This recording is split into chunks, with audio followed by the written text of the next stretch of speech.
प्रभात के digital platform में आपका हार्दिक स्वागत है और सीधे मैं आपको लेके चलती हूँ। आप देख सकते हैं मेरे पीछे जो इतनी भीड़ लगी है, जो ये आज धरना जो है ये उठाया जा रहा है। इनकी कुछ मांगे हैं, हम जानेंगे इनकी मांगे और देखेंगे कि क्या है, क्यों भड़की हुई है धामी सरकार से। तो आइए जानते हैं कि क्या शिकायतें हैं इनको धामी सरकार को लेकर के। जी बोलिए।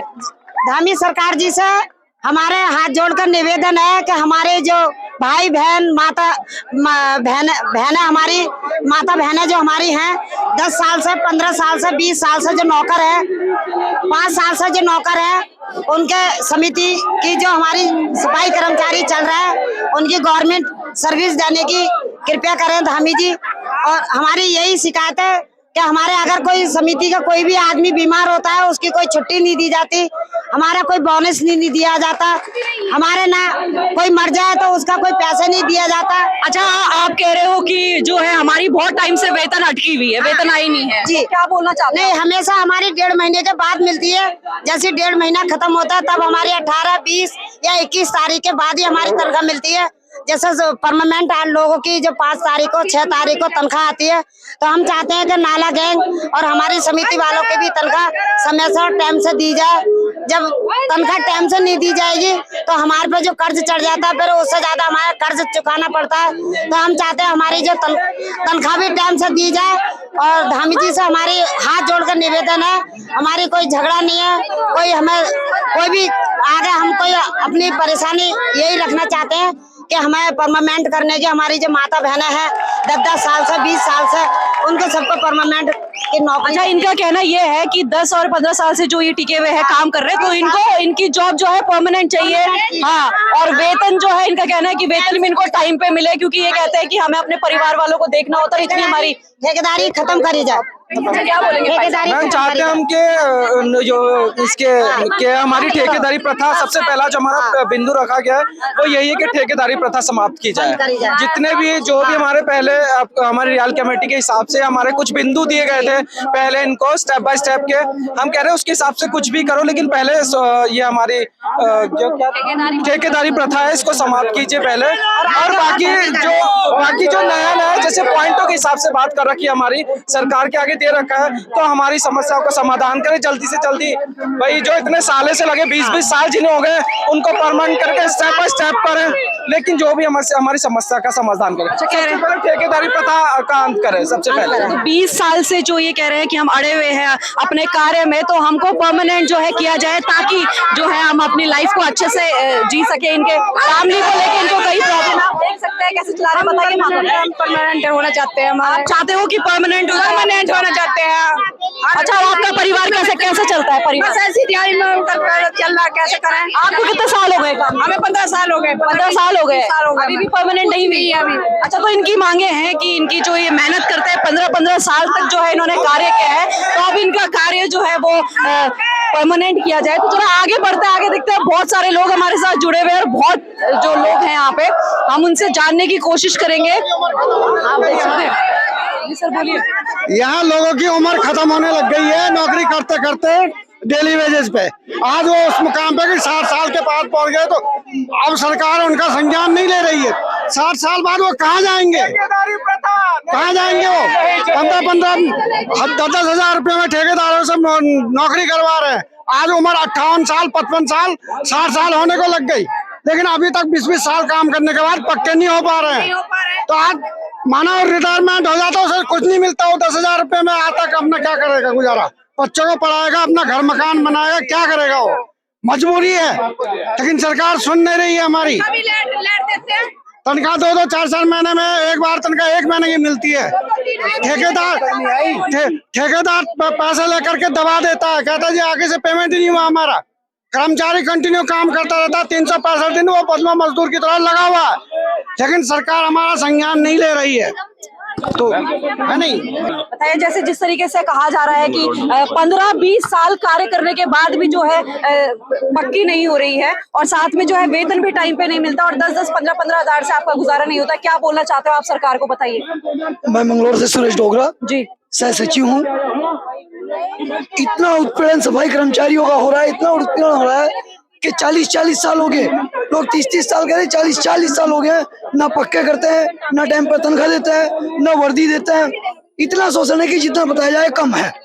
औरतें छोटे छोटे बच्चों को सुबह छोड़ के काम पर आती हैं, उनको टाइम पर तनख्वाह नहीं मिलती, उनको वो कोई वर्दी नहीं मिलती। मतलब औरत के लिए भी कोई फायदा नहीं है।